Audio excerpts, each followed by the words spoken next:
Hello.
黐線得個三丁友啫，大佬。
Hi PJ, how you doing?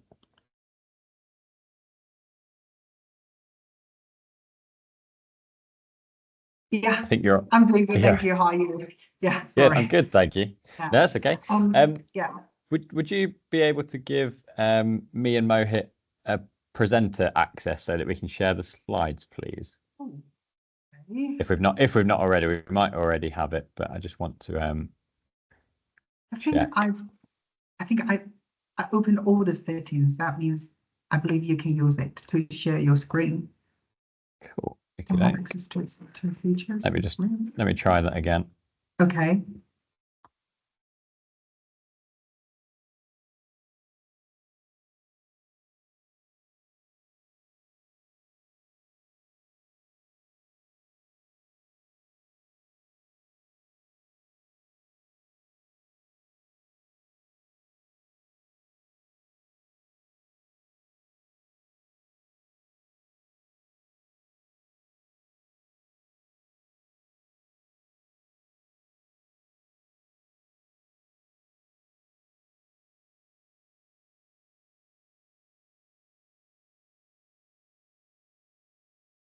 Yeah. Yeah. I can see your screen. Excellent. Thank you. Yeah. And Simon, sorry, before we start the talk, I have to Mhm. apologize about the first invitation I sent to the student might be I talked to them the wrong information about the visa. So in the Okay. meeting, if they or after that, if they got any visa question, let's say yeah, if you can answer it, you answer it. If you cannot, let's say I will get back to them and ask them to contact the uni immigration team. That's fine. Thank you. Yeah, Yeah, thank that'd be you. good. Sorry Thanks. about that. Yeah, no worries at all. No, no, don't worry. So should we wait another 5 to 10 minutes and we can start? Yeah, we can wait another couple of minutes. Yeah, no problem. Wait for people Yeah, to start joining. oh, Yeah, sounds good. thank you.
Cool, thank you.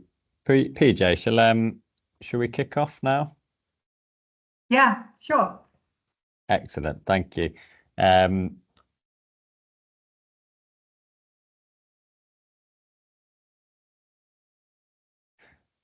Great. Well, hello everybody. It's lovely to be in front of you again, speak to you again. Some of you may remember me from throughout the year. You might recognize my face from talking to you about various different things.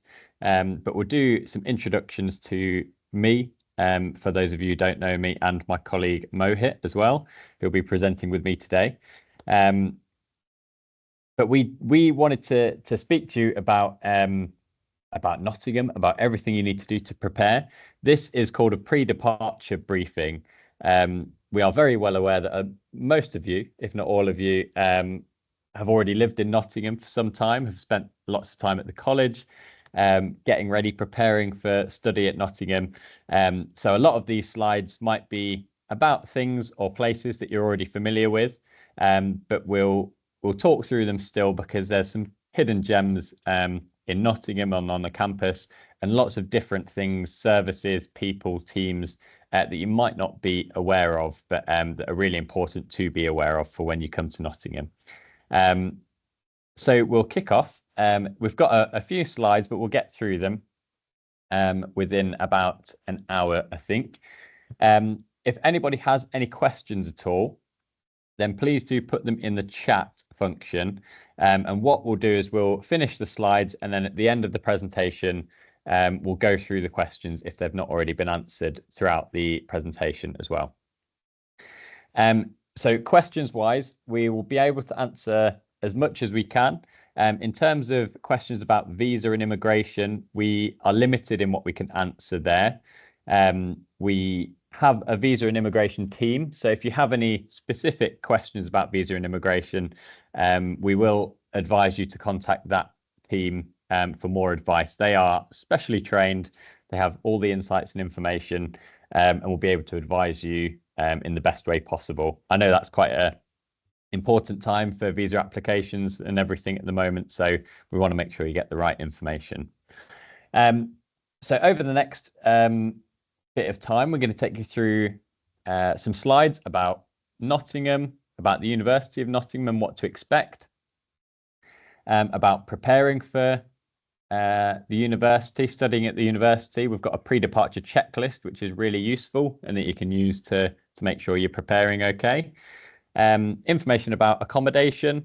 We do have information about applying for visa, but this applying for your visa, but this is limited information only.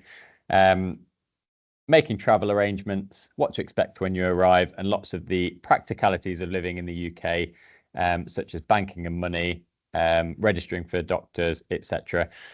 Like I said, obviously a lot of you have been living in the UK for some time, so not all of this information will be new to you, but there might be additional things that you have to do when you're enrolled at the university. So really important to still be aware of. So I'm going to hand over to my colleague Mohit, who will take you through the next few slides, and then I'll take you through some more in a little while.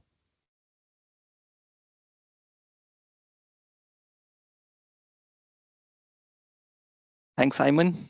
Can you hear me all? Yep. So a good welcome to everyone. So introducing myself, my name is Mohit. I joined the team 4 months ago, working as a strategic partnerships officer. So starting with some of the highlights of the University of Nottingham.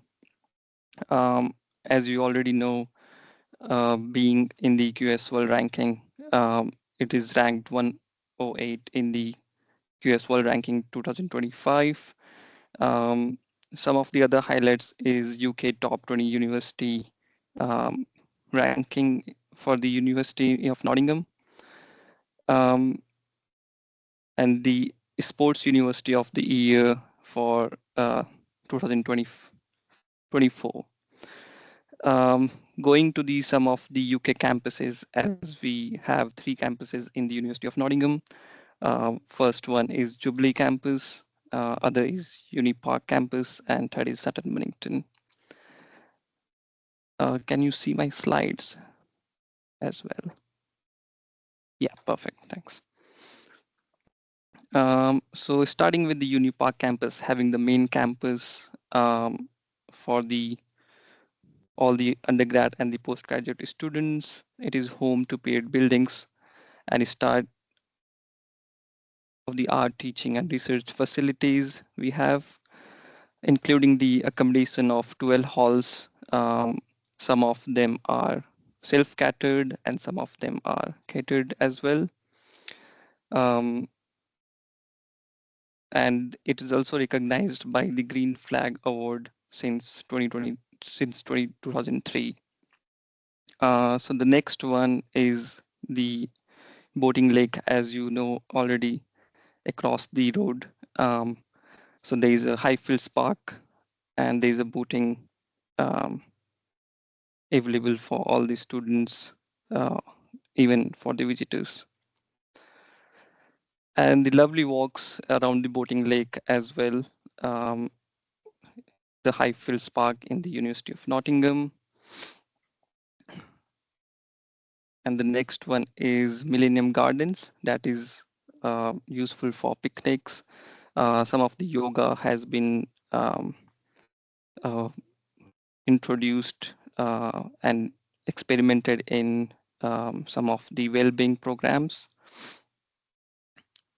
And the next one is Jubilee Campus. It is focused mainly on the business, computer science, education, and English language education.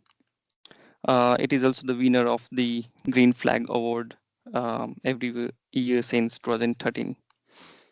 As you can see, there's eco-friendly buildings and the lake focused on innovation and architecture. So one example is DLRC. The library is quite useful for students who like quiet spaces. And just to inform you, it's one of each campuses has the library open 24/7. So it's useful for students having exams, assessments, and key period of time. So the next one is some of the buildings that are focused on Aspire sculpture. Um, and then we have Sutton Bonington campus that is 10 miles south of the University Park campus. It is available when we take an hopper bus from any of the campuses, from Jubilee campus or University Park campus. This is the focused on bioscience and the veterinary medicine. We have high-tech facilities with laboratories, brewing facilities, and also a dairy farm. So this is one of the buildings that we have for the food sciences that is focused on food and drink sector. And then this is the example of the greenhouse that we have, plant and crop growth facilities.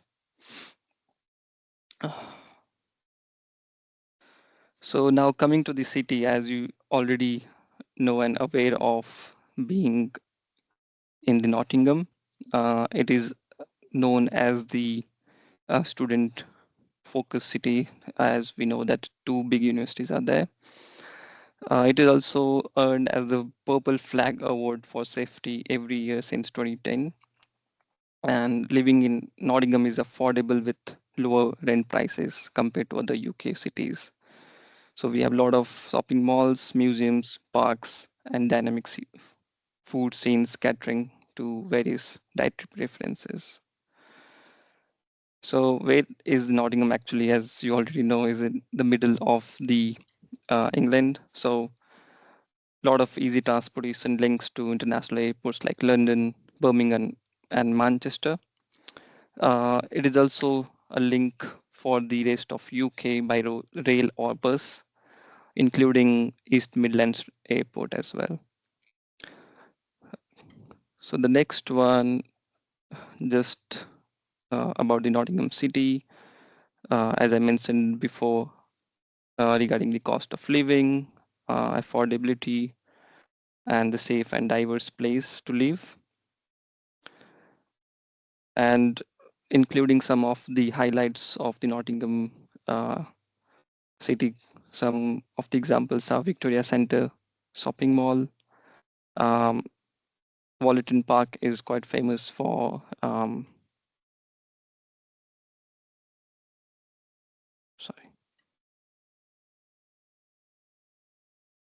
So yeah, one of the examples is Old Market Square as well, having a lot of festivals. Now we have sorry,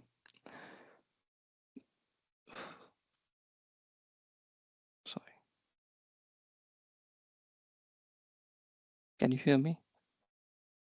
It's rotating. Yeah.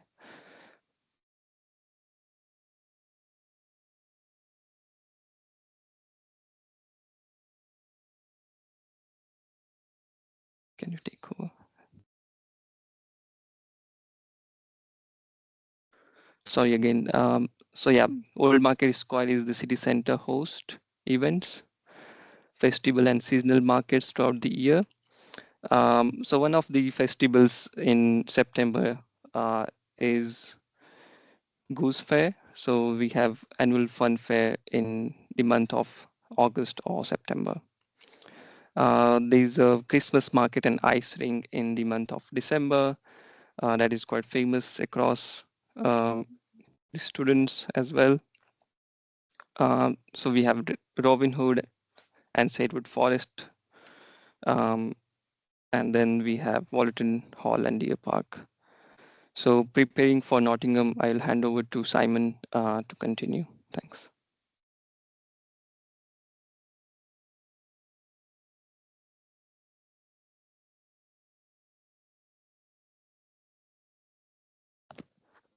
Great, thank you, Mohit. Hopefully you can all see my screen, the preparing for Nottingham screen. So we know that you are very familiar with Nottingham already, but we wanted to just give you a bit of a recap there because there may be things that you haven't seen. So things like the Goose Fair, for example, might have been right at the beginning of your studies last year, but it's always well worth a visit. And there's lots and lots of things to explore in Nottingham. So we know you're familiar with the campuses and everything, but there is loads that you might not have seen. So we just wanted to make sure you had a bit more information there. So I'm going to take you through the next few slides around preparing for Nottingham, what you need to do, think about, and have ready for your next steps at Nottingham.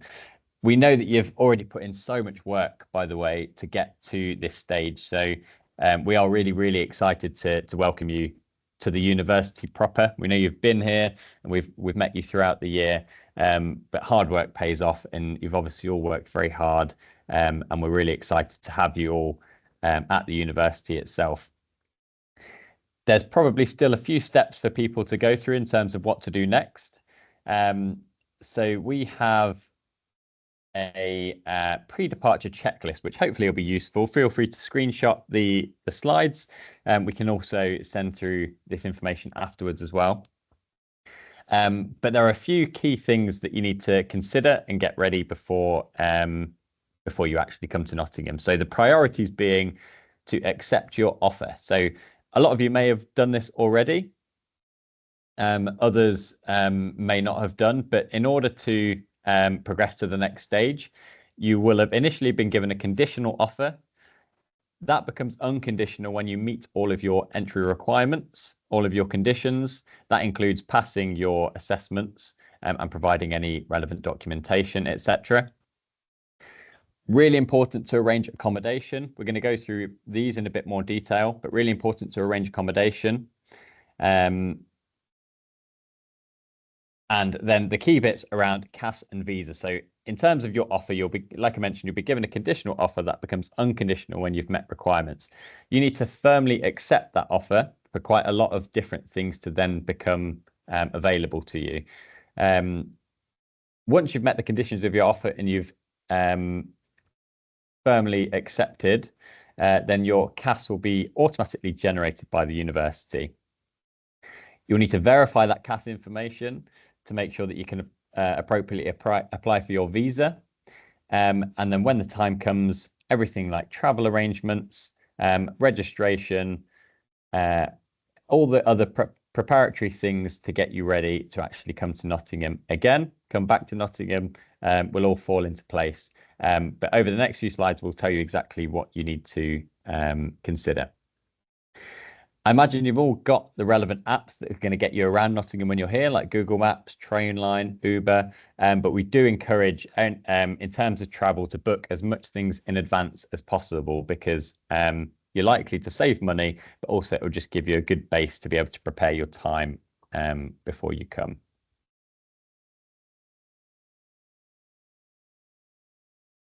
So, paying your fees and deposits. This is a really important one. I think I might have seen a couple of comments in there already. So fees and deposits are obviously, these are for all students. I don't think you should have deposits in your account, but if you get to your Nottingham account and you do have them and you're unsure what they are, it might be because they shouldn't be there. So please do let us know. But the tuition fees that are due for students at the university are paid in 3 installments throughout the year. So that'll be, the tuition fee is split into 3, and you'll pay it in 3 different installments throughout the year. That can be paid by credit or debit card or PayPal, bank transfer, check or bank draft, or flywire transaction in your local currency. So the first billing payment will be around mid-October time. So if you are responsible for your own fees, you'll get notifications around mid-October time, and you should pay them.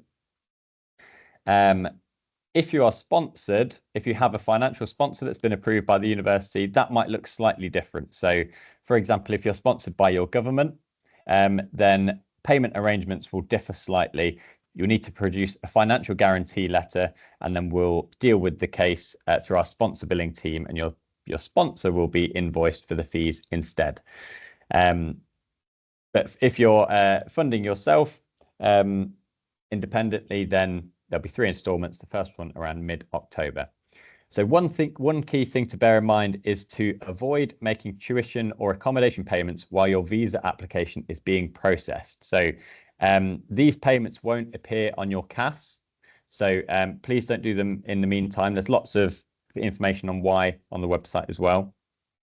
But accommodation payments are paid into a separate account at the university. So yeah, that's something to bear in mind whilst your visa application is actually being processed.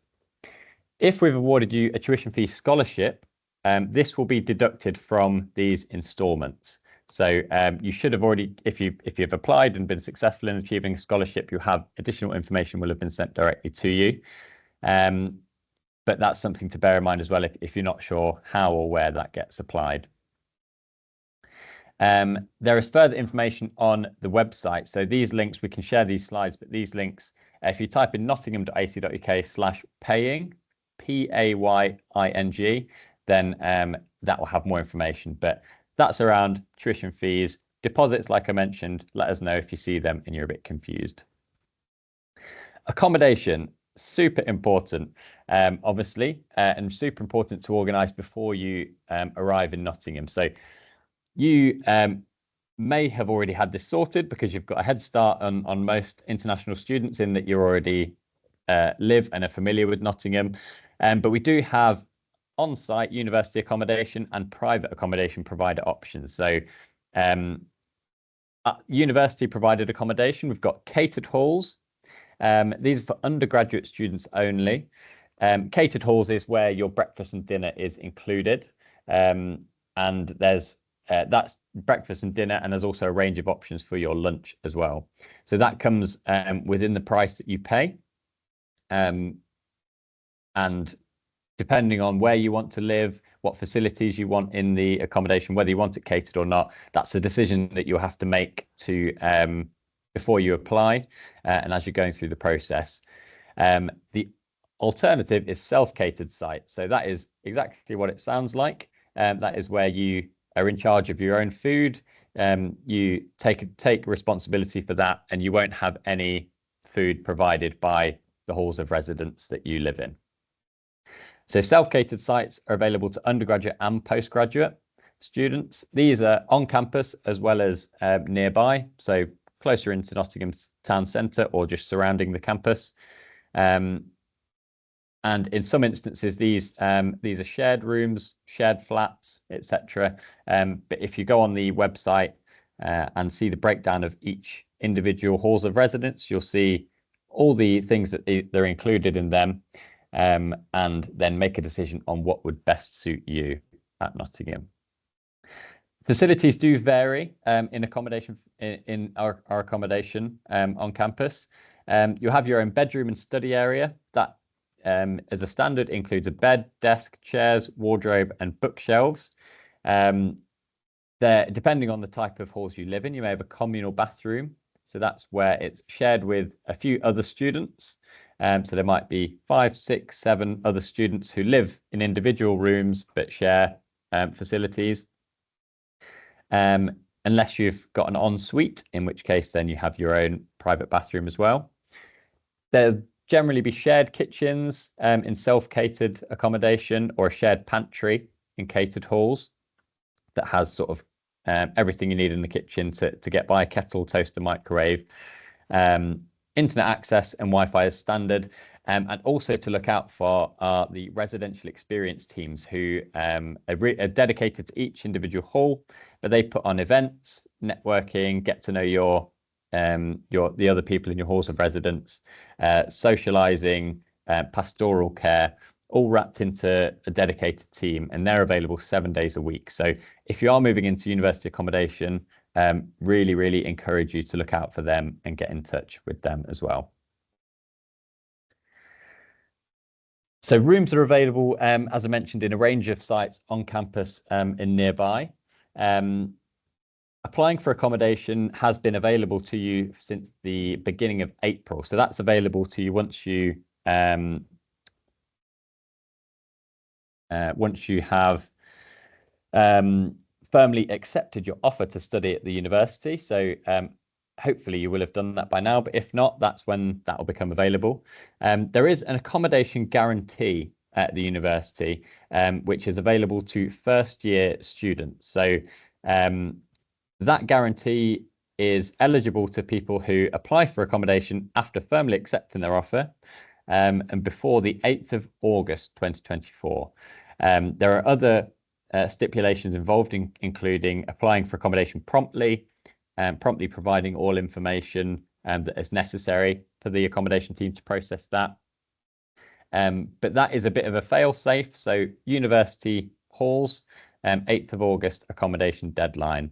There's lots more information on the website about this, including in the frequently asked questions section.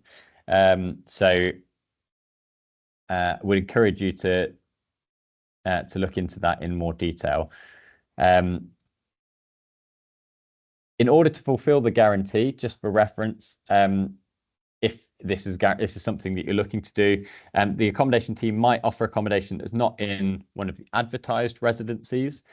So if you're concerned about that at all, do get in touch with the accommodation team, and they'll do everything they can to help you out to make sure you get where you want to go, and in good time as well. So the accommodation application portal will remain live throughout the next few weeks, including post the guaranteed deadline. So again, reach out to them or reach out to us and we'll be able to help you there. Private accommodation is very popular, including with UNIC students who have progressed, so college students who have progressed, because obviously you've spent some time in Nottingham already. You might be familiar and you want to find out, you want to live with people that you've already met, or you might have private accommodation sorted already. These can be student villages, shared houses, studio flats, for example, in the city or close to campus. This is your choice, so you can decide on this if you want to. We do have lots and lots of support, including through the accommodation team, to help you out with accommodation. So if you've got any questions at all, it doesn't matter if you're staying on university or not, university accommodation or not, the team are here to help and are dedicated to that. So we also have a Students' Union housing advice service, which is hosted through our Students' Union, who we'll talk about a little bit shortly. But they are also there to help with anything that you need to know around private landlords, what private accommodation is and the processes in the UK that you might not be familiar with, And we also have the Student Advice Centre who are there to help as well. So in terms of practicalities, for private accommodation, your landlord will need to see your passport and BRP, your biometric residence permit, as evidence of your right to rent in the UK. I mentioned the Student Advice Centre. They can check your private accommodation contract before you sign it. So the University and Students' Union provide guidance on finding private accommodation, but can also provide contract advice. So if you're unsure about what you're signing, they're there to help and guide you just to make sure everything's above board. If you're in a shared accommodation, you have to sign a contract together with your housemates. So familiarize yourself with the processes there. Rent can range from anything approximately £80 to £150 or above per week. And it's highly likely you'll have to pay a deposit when you move in. The only thing with private accommodation that I would encourage is that you do take advice from the dedicated teams at the university. Even if you're confident that where you're going is okay, we want to make sure that you're protected in terms of contracts, where you're living. So do reach out for help, because it'll be really important for your peace of mind when you actually move into the private accommodation. So we've got a couple of slides on applying for your visa. So I mentioned at the start, but we are not the visa team. So we are only able to give you certain bits of information about the visa process. We'll give you an overview of it for those who are unfamiliar, but ultimately we'll direct you back to the website, and we'll ask you to contact the visa and immigration team, who are specialists at the university and who will definitely be able to answer any individual queries, but also some more specific queries that you might have. The visa team did deliver a presentation recently, and if you want to watch the recording, then ask your college services team, PJ, and colleagues if they're able to share that or any information that came from it afterwards, in case that wasn't recorded.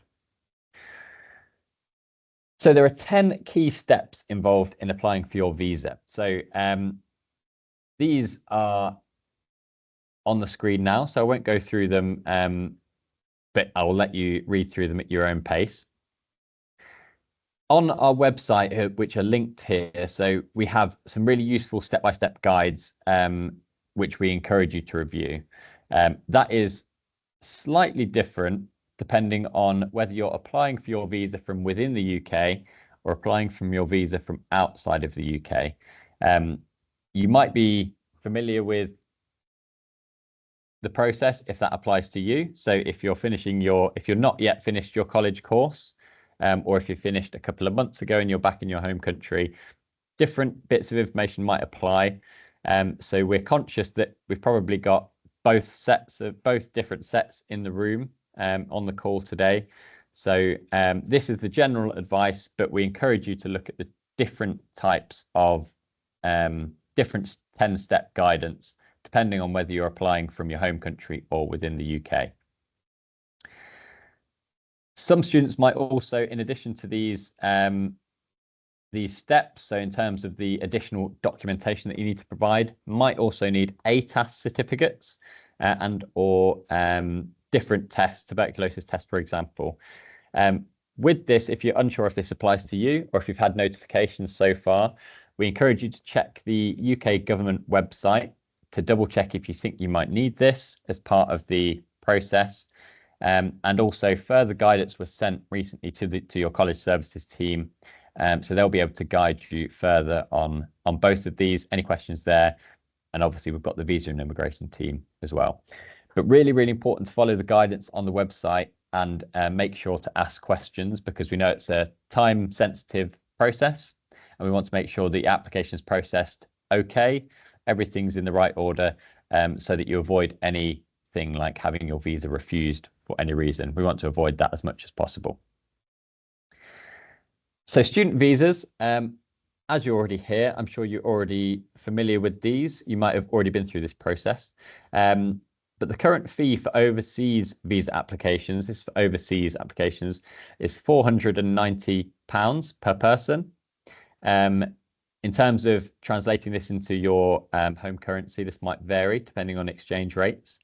You must also pay an immigration health surcharge of £776 per year when you submit your application.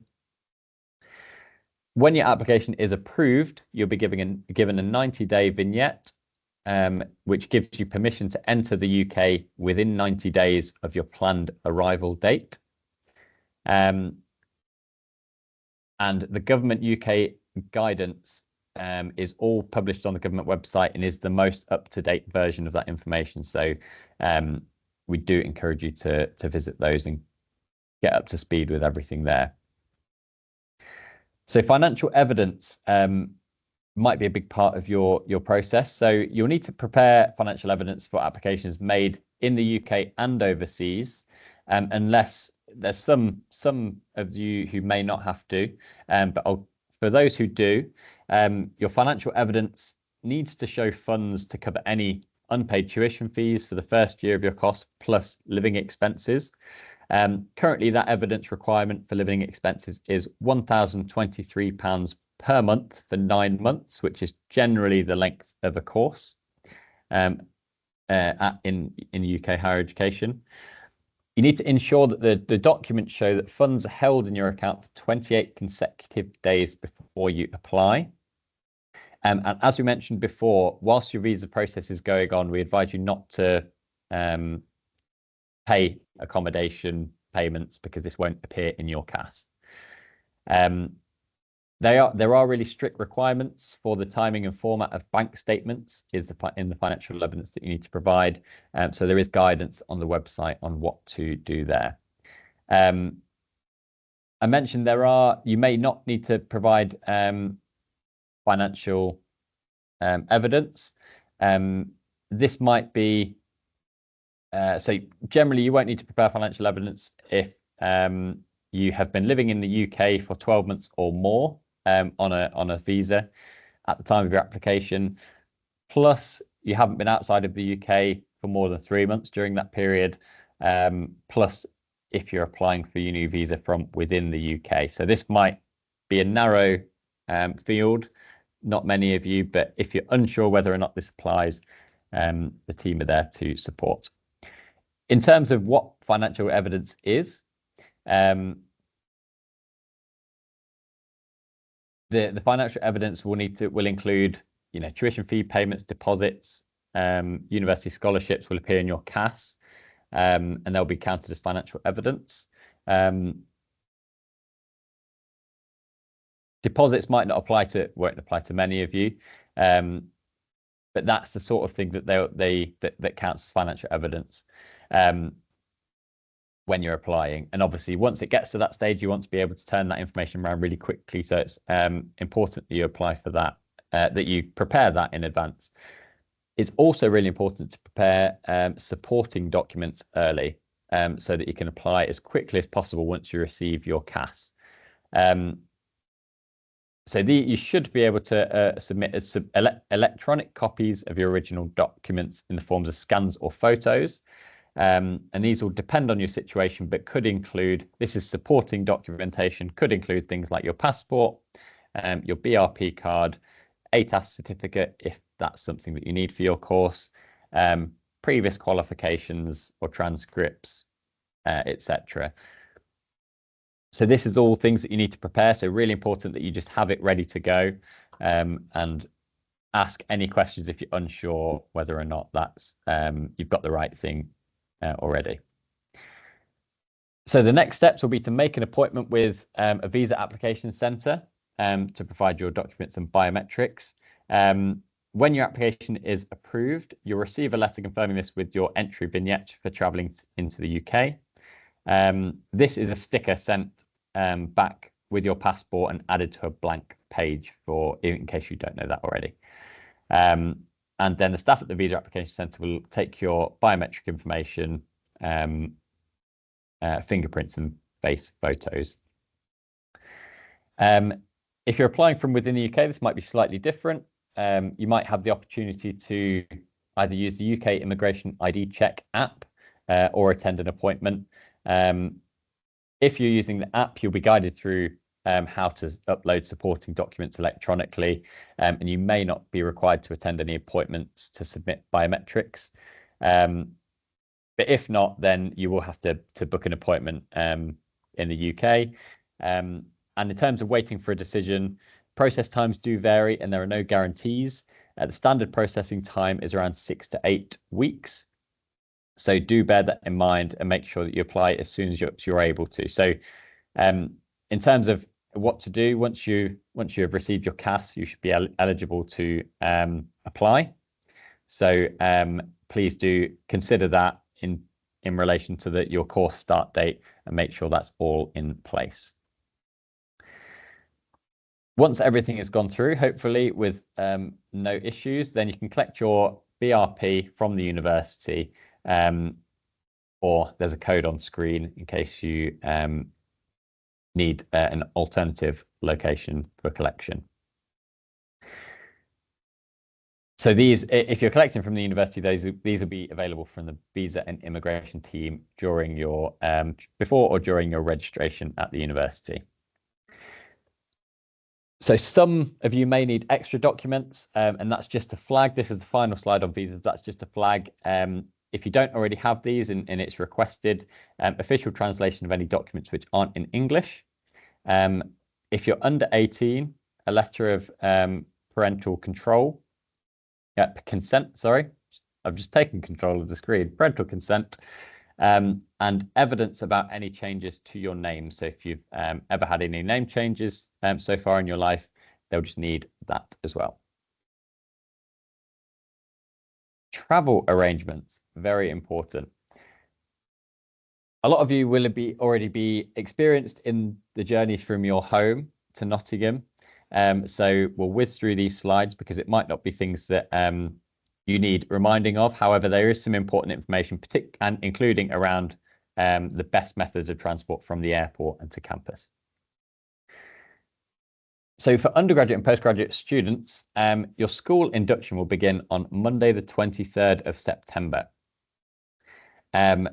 Welcome week begins on that date and takes place in that first week. So 23rd till the 27th of September. And Welcome Week is the perfect opportunity to get involved with anything that you want to. Meet new people, join societies, try something new, introduce people to things that you're already familiar with and you want to share your experiences of. Really is just the perfect opportunity to get to know Nottingham, and just keep in mind that you are in the same position as every other new student at Nottingham. So I completely understand there's a lot of trepidation, a lot of nervousness, but try to enjoy it as much as possible. Try and embrace that and just understand that everyone's in the same position and that you can help each other out, and get help yourself as and when needed. But the main thing is to enjoy it and join as many things as you can. Welcome Week is the perfect opportunity to do that. Moving in dates for university owned and managed accommodation are generally from the 20th of September to the 21st of September. So that's a couple of days before Welcome Week. There are a couple of important bits around registration. So the last dates for registration for undergraduate and postgraduate courses is the 16th of October, which is a Monday. You will be getting lots of reminders if you haven't registered before that point, but that is the deadline. So you really need to make sure that registering is one of the priorities once you arrive at Nottingham. Postgraduate research students is slightly different. I don't think we've got any of those in the call today, but if we do, then please do raise your hand and ask any questions that you need to.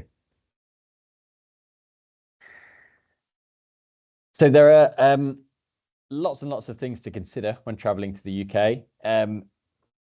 If you have already booked your flight and you're already done this journey many times, then I won't dwell on this too much. But there are a few tips that we try and encourage students to take advantage of. So try and book a flight that will arrive during the daytime. This is just so that it's light outside, it's easier to navigate. There's a lot more people around, traffic on the road, and a lot more opportunities to be able to get public transport, for example. Queues can be long at UK passport control, so do allow plenty of time for any connections that you need to make, from plane to train or plane to bus, for example.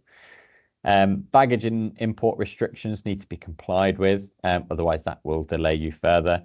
And as we mentioned earlier, you might want to book trains, coaches, taxis in advance if you don't have a UK method of payment. There's some stuff on the side there around what to include in your hand luggage. Again, you're probably very familiar with this, so I won't go into loads of detail, but that includes important documentation and cash, credit, debit cards. UK airport locations, Nottingham is highlighted on the screen, but we've got Birmingham, Manchester, Heathrow, within not very far at all. Birmingham's around 90 minutes away by train. Manchester's about 2.5 hours by train. Very close, very easy to get to Nottingham from there. And if you're traveling from Europe, if you've got any connections that land you in Europe, then East Midlands Airport is very close by. In terms of booking ahead, you can buy tickets for trains on the National Rail website. We would encourage you to buy a rail card, which enables you to save up to 1/3 of the cost on train fares. Coaches, National Express or Megabus are often really affordable ways to travel throughout the UK. And we currently have a partnership with National Express, which offers a 20% discount on tickets from Heathrow and Gatwick. So if you're landing in either of those in London, you might be able to get a discount on your bus journey to Broadmarsh bus station in Nottingham city centre. We've obviously got a lot of tram connections, taxis, etc. as well, that we're going to get you to wherever you're living when you land in the UK. DG cars are an option that the university works with. If you want to hear about more about other taxi providers, then please do let us know and we'll be more than happy to provide more information.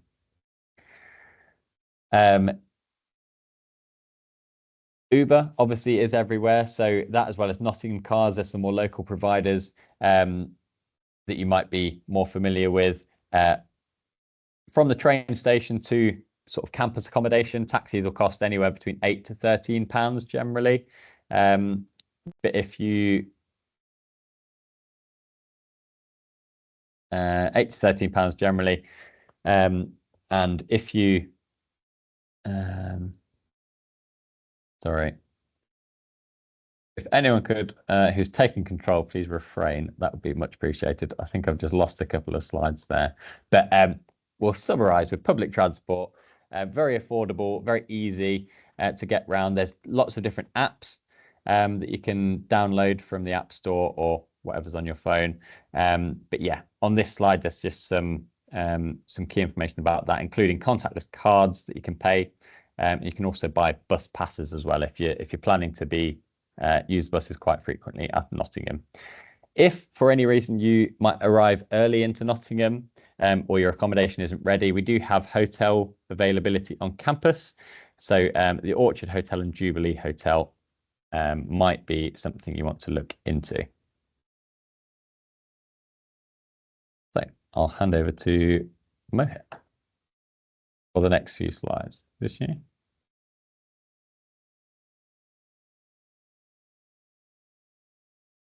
No, we're going to keep going.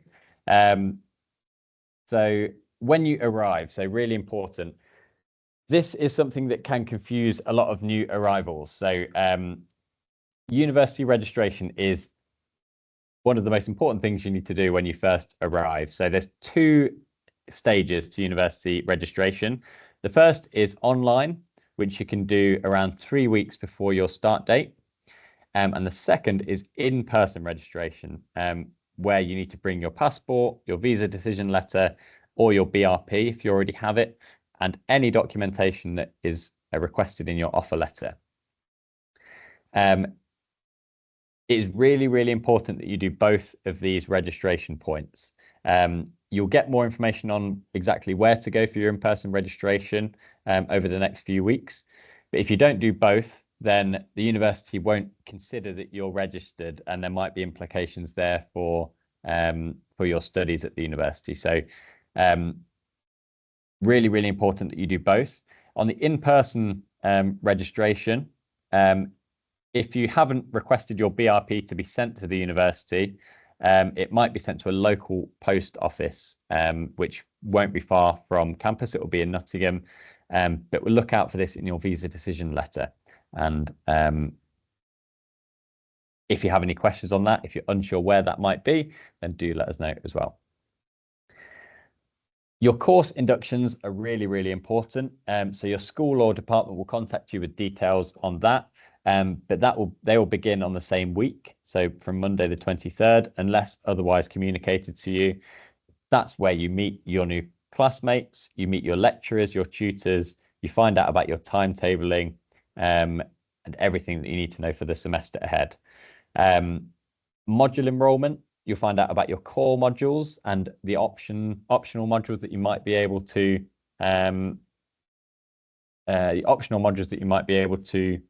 enroll onto.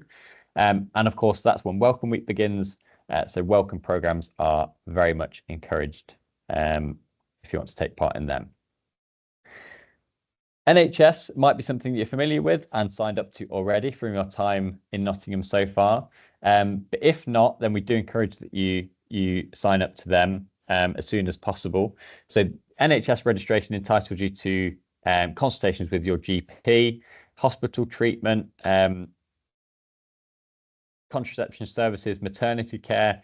That is all on the NHS. So if you are if you're not already registered, then please do that.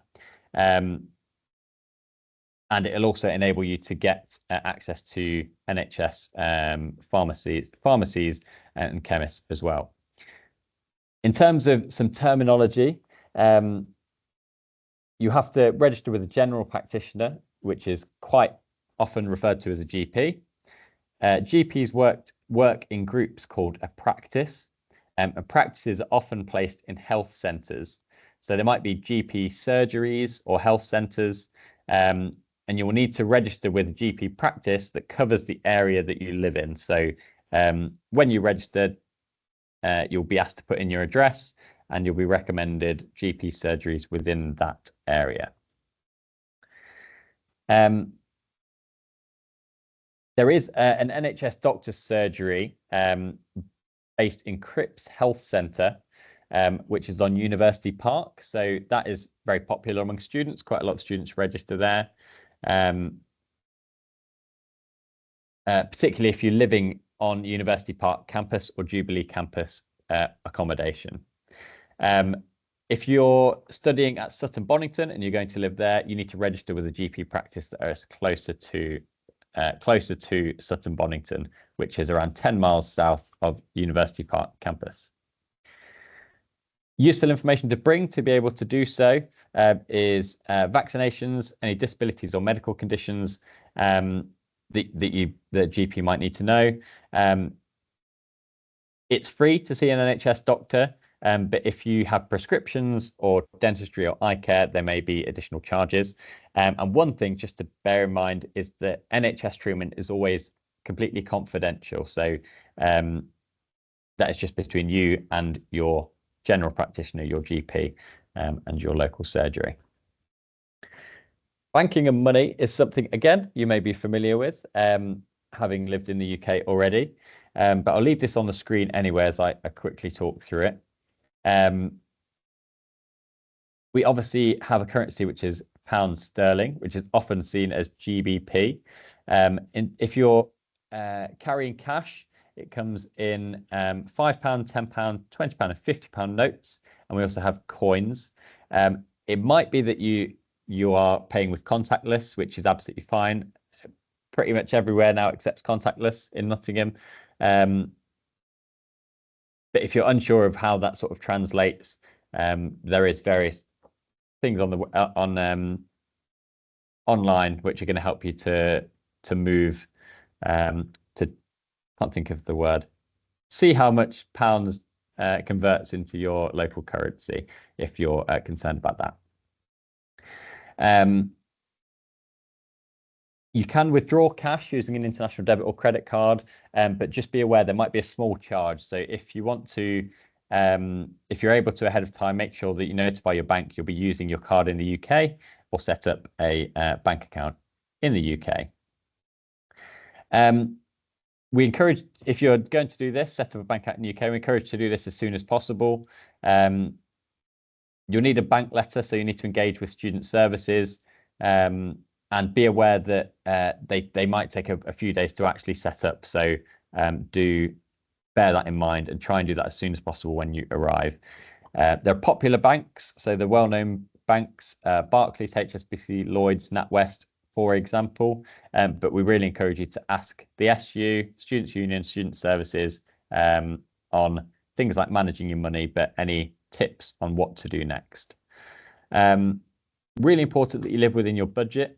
We do encourage students to bring around £500 in cash for the first 2 to 3 weeks, or money on a preloaded debit or credit card whilst you set up your banking. Don't carry around more cash than necessary, but work out how much you think you're going to need to spend in that first few weeks. That's going to be really important. Be aware of scams and frauds. So international students can occasionally receive phone calls or emails impersonating UK border officials, asking for payments as a fine, for example.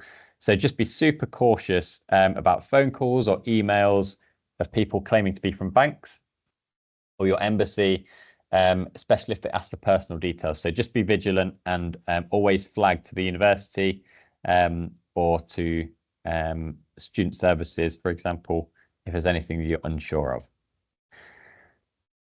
So on your student visa, you'll be able to work usually up to around 20 hours per week during term time. Really important that you don't exceed these hours because this will be breaching visa conditions. But the university does cater to students who want to work part-time. So we have a Unitemp service, which offers short-term and part-time roles working at the university. And there are also lots and lots of vacancies advertised by external companies each year that you can apply for. We also have, in the international team, we have an international student ambassador scheme, which once you've settled in and into your later years, you might be interested in applying for. That scheme is in our team and it's a great scheme. We love working with the international students who are on that. Shops in the UK, again, maybe familiar with some of these, but there's some more cost-effective and more expensive shops. So it depends on what you like, what you want to buy. There are lots of international supermarkets that sell home comforts, for example, Asiana hypermarket, which is in Nottingham city centre, or there are lots in areas like Lenton, Alfreton Road, Radford, which quite a lot of students live in. So lots and lots to choose from. There are also lots of accessible food delivery services all around Nottingham as well that are really easy to work with. So now I'm going to hand over to Mohit for the next few slides.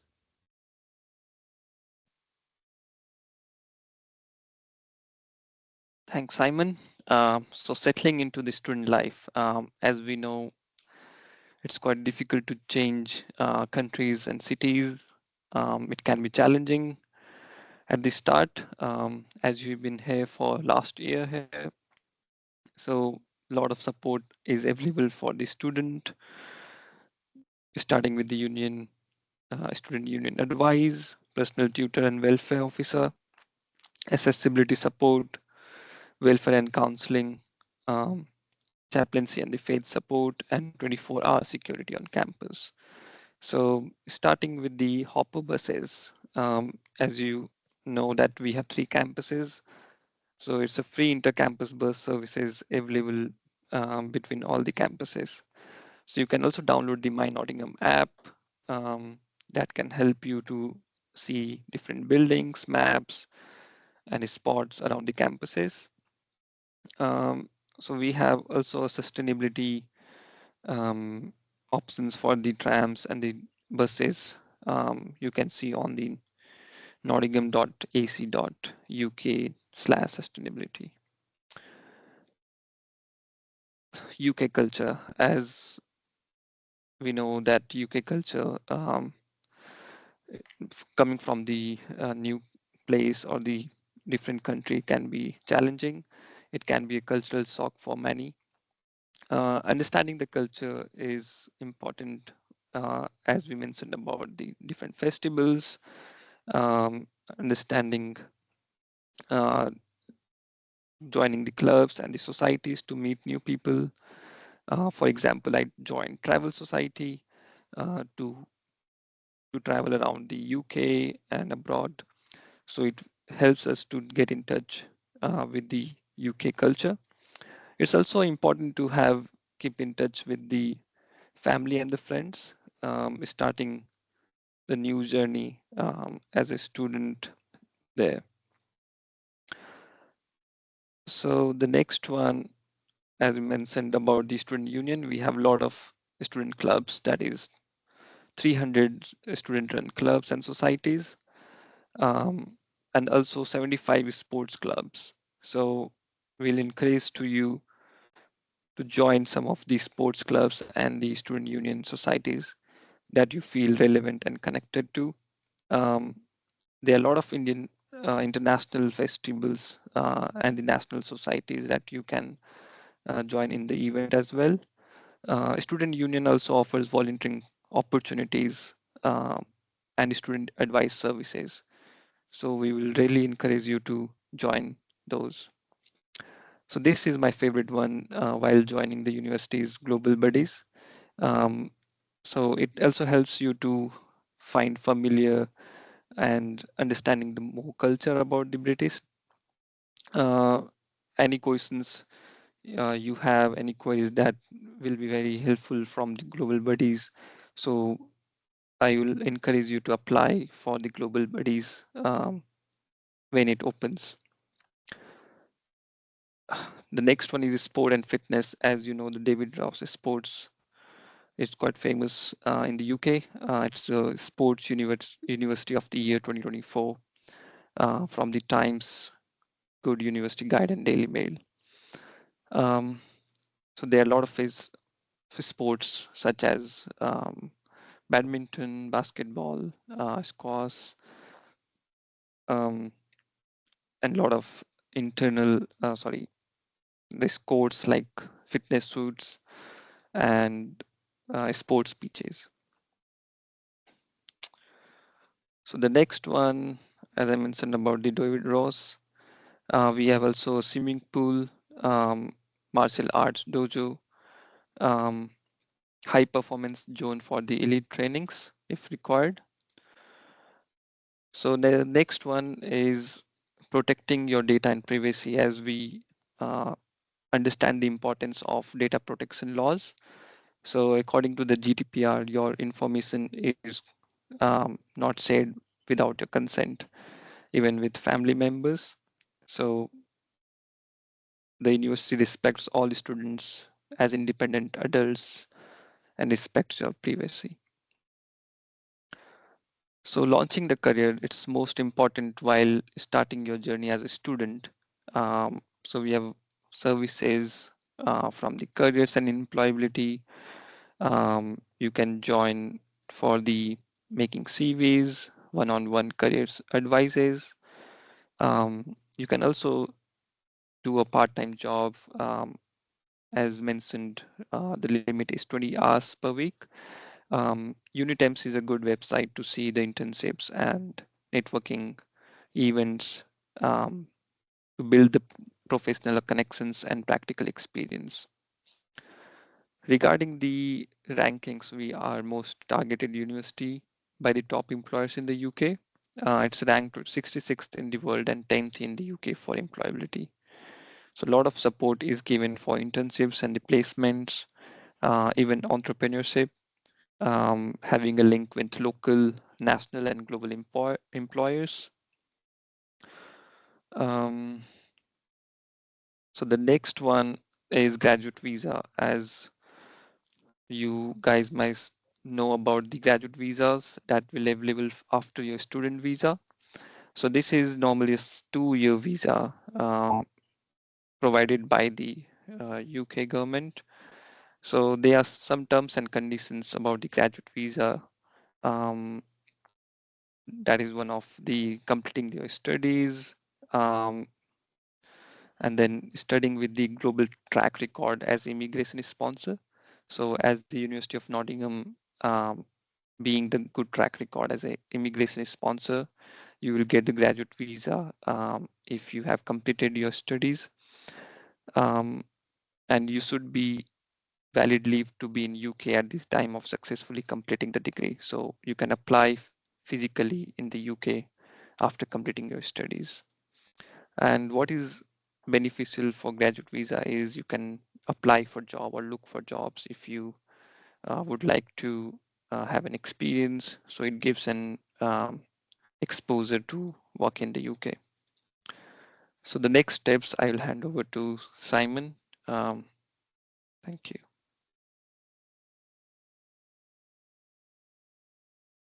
Great, thank you. So that is, sorry, I can just mute your mic. Sorry. Sorry. Sorry, we're in the same room, so I could hear myself twice. So that is everything that we wanted to let you know about. I know it was very whistle-stop tour because there's a lot of information there and probably a lot to take in. In terms of your next steps, coming to Nottingham, our welcome web pages are being updated every day, and that's going to help you to plan your preparation, travel, arrival on campus, welcome week, everything that you need to do and everything you need to help to settle in. That's on our website. The university is active on social media, so Facebook, TikTok, Twitter, or X, Instagram, YouTube. So if you want to just familiarize yourself, get excited, get used to what you might be seeing around campus, please do follow there. And on those channels as well, there'll be lots of announcements, information about Welcome Week that are going to be there as well. So really worth keeping an eye out for. Key contacts. So we are in the strategic partnerships team. I've replied to a couple of comments in the chat already with our email address, but our email address is sponsorship-assistant@nottingham.ac.uk. I'll type that into the chat, and that is our team. So if you've got any queries that can't be answered anywhere else, then please come to us. But otherwise, on the screen, we've got the international office, the accommodation team, and visa and immigration. So obviously, accommodation, please contact them and they will be able to help. And visa and immigration, any visa questions that you might have, please do contact immigration-support@nottingham.ac.uk and they will be able to help you there. That is all of our slides. So thank you very, very much for listening and for attending. Hopefully that was useful information. I know a lot of it is stuff that you might be familiar with, but hopefully a lot of it is, like I said, useful and fills in a few gaps in knowledge that you might have had. We've had some questions in the chat. So if you have any questions, please do feel free to type them in. I'm just going to go through a few and try and answer them. So for those who I've answered some already, so I won't go back through them. But some in case it's useful for others. If I received a conditional offer, this is from Sarah. If I receive a conditional offer accepted, but not an unconditional offer, what does that mean? When will I receive an unconditional offer? So you will receive an unconditional offer when you have met all of the requirements on your conditional offer. So that means quite commonly that is you needing to meet your progression requirements. So your progression requirements will be on documentation from the college, and they will have outlined what you need to meet to progress to the university. That might be one element. Otherwise, quite commonly, it's things like documentation that you need to provide, and that will be detailed in your Nottingham Hub, on your portal, on your conditional offer letter. So once you've successfully met the requirements and for progression to the university, and any other requirements that you need to make, uploading of documents, for example, then your offer should turn unconditional, and that should prompt the rest of the process to begin. There was a couple of questions around university tuition fees. So if you're funding, I mentioned this earlier in the presentation, but if you're funding yourself, independent funding, then you'll be required to pay tuition fees in 3 installments throughout the year. And they will be in October, January, and May. So you'll pay close to 1/3 in October, and then January, and then May. If you are sponsored by a financial sponsor, that will look slightly different. So if your government is paying for you to study at Nottingham, for example, then we'll need you to provide a financial guarantee letter. That is a letter that is from your government that says that they are sponsoring you to study at the university for the academic year. It needs to confirm the dates they're sponsoring you for and the money that are sponsoring you with. And then that will be slightly different, and we'll deal with that one separately.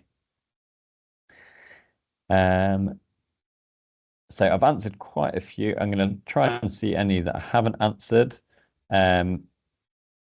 So there's one that's just come in. When can I receive the letter of enrolment? So once you arrive on campus, then once you've completed both steps in the registration process, so you can complete your online registration from around 3 weeks before you arrive, and then super important that you also do your in-person registration for new students. That's really important. Once you have done that, you'll receive a confirmation email that says that you're fully registered at the university. That is an official communication from the university, and that can act as an enrolment letter, essentially. So that can be forwarded to anyone who needs to know, financial sponsor, for example, to let them know that that you've enrolled properly. If you do have a financial sponsor, then we also deal with that side of things as well. So if you've got any questions around that and any next steps there, then please do let us know, and we can help you out as quickly as possible. We've had something from Obahi. I've been waiting to receive my CAS so I can apply for my visa. I haven't received it even. Please tell manager checks. Go to fast track process. Accept my unconditional offer. So I think you're waiting to receive your CAS. So if you contact, I'm just going to go back on the screen. So this is Obahi Idahosa, who's asked this question in the chat. I would encourage you to contact the visa and immigration team. So that is immigration immigration-support@nottingham.ac.uk, and inquire about the status. Then they should be able to give you an answer on where that is. If they aren't able to, then please contact our team on strategic. I'm just typing our email address into here.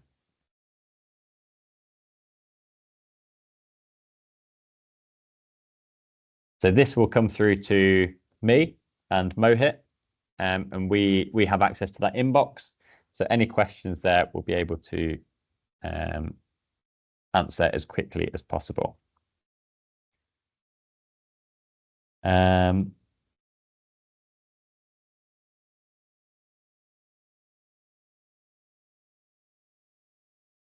I think, yeah, anything related to registration for students, so British nationals overseas. Again, I'd encourage to contact the visa and immigration team in case there is anything. So as I mentioned, we don't have all of the information that you might need to progress and register okay. But if you contact the visa and immigration team, then they'll be able to advise you around any BNO status, any additional requirements that you may need. So would encourage you to contact them. PJ, you have your hand up very politely. Yeah, hi Simon. Thank you very much for all this information. They are quite helpful. They are very helpful. There's one student, maybe we missed it. He's asking about BNO student. I believe they are from Hong Kong. Is anything they need to know about the detail of the registration? Yes, thank you. I think I've just answered that one. So yeah, I'd encourage initial queries for the visa and immigration team, just to make sure that everything is provided that needs to be provided in that instance. So yeah, the visa and immigration team email address that's on screen would be my first port of call. But I will note down the student's name who's asked this and follow up as well. If there is anything anything else that we find they might need to provide. PJ. Yeah, sorry again. There's there are a few more questions from the student previously. They ask about registration. Do we have online one and in-person one? So the uni is going to tell them about, because we got 4 campuses and students going to be relocated to different campuses to study. Are they going to be told the location? Where are they going to do the in-person registration? Yes, yeah. So they should be given that information. As students, you should be given that information on the different registration points.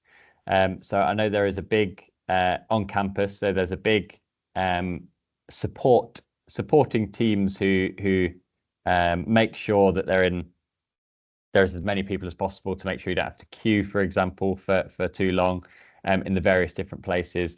But yes, you'll be advised of that depending on where you need to register for in person. But what we'll do as well is we will, when we become aware of exactly where, we'll let the college services team know. PJ will let you know, and then that should hopefully help to let the students know where they might need to go. Okay, thank you, Simon. So what is essential to have entering the UK? So Adnan has asked, what is essential to have to enter the UK besides having CAS, visa and accommodation? So yeah, you're spot on in naming those 3 things. So you'll need to have your CAS sorted and your visa application approved to actually enter the country, of course. Accommodation, as part of that visa process, that sort of encompasses quite a lot of different requirements, including the financial support, evidence of financial support, which is a big thing. Accommodation, definitely. You'll need that to have that sorted and evidence of that. In terms of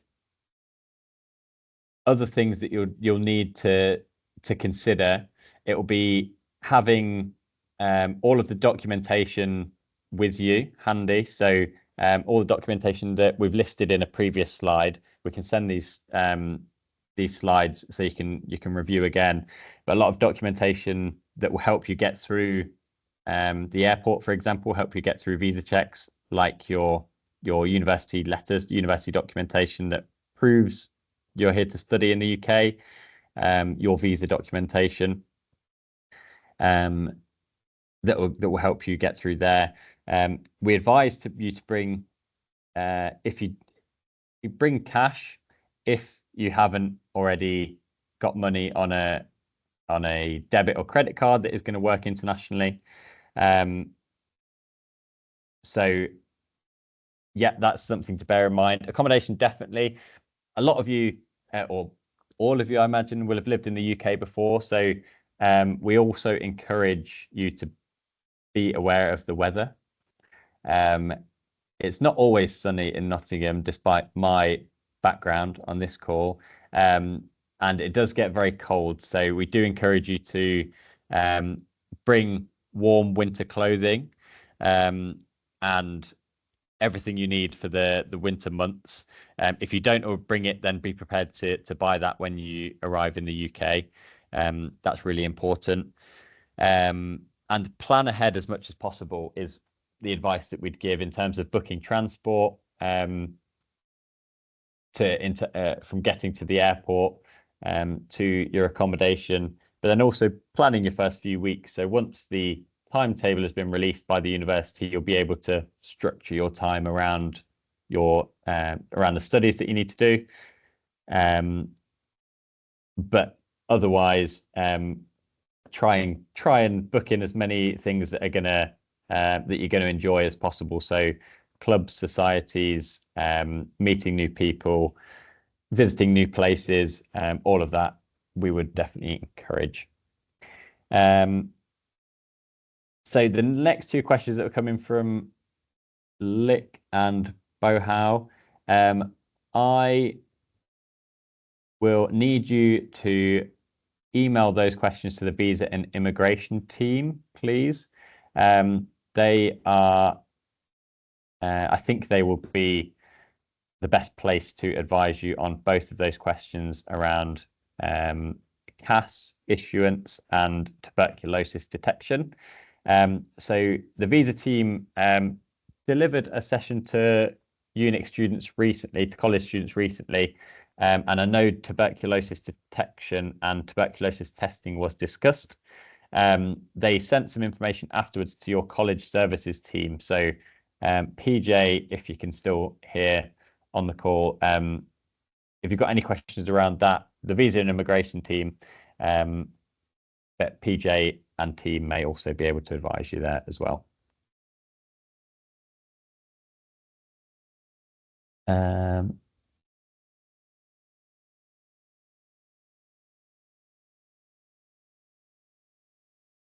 Great.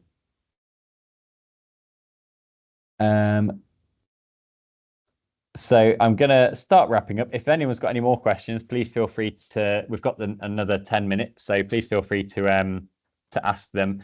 But for those of you still on the call, we are really, really excited to welcome you to Nottingham, to the university, to campus. I know you're familiar with Nottingham already, so we're really glad to welcome you back, to be welcoming you back to Nottingham. You put in so much work to actually get here in the first place. It's very admirable. And this is the next start of your next chapter, and we're really excited for you to be doing it at Nottingham. Over the next few weeks, if you've got any questions at all, please do reach out to those on the screen, but also to our team. So I'm going to put our email address in one more time. You might be hearing from us throughout the summer. But if you have any questions that you're unsure of, or you're just unsure where to go, please do contact us and we'll be able to help point you in the right direction. I don't think there's any more questions, so I'll wrap up. But thank you very much for coming. Thank you, Mohit, for helping me present there. And great, yeah, we'll see you in September. Thank you, Simon. Thank you, Mohit. Thank you very much. Thank you, everyone.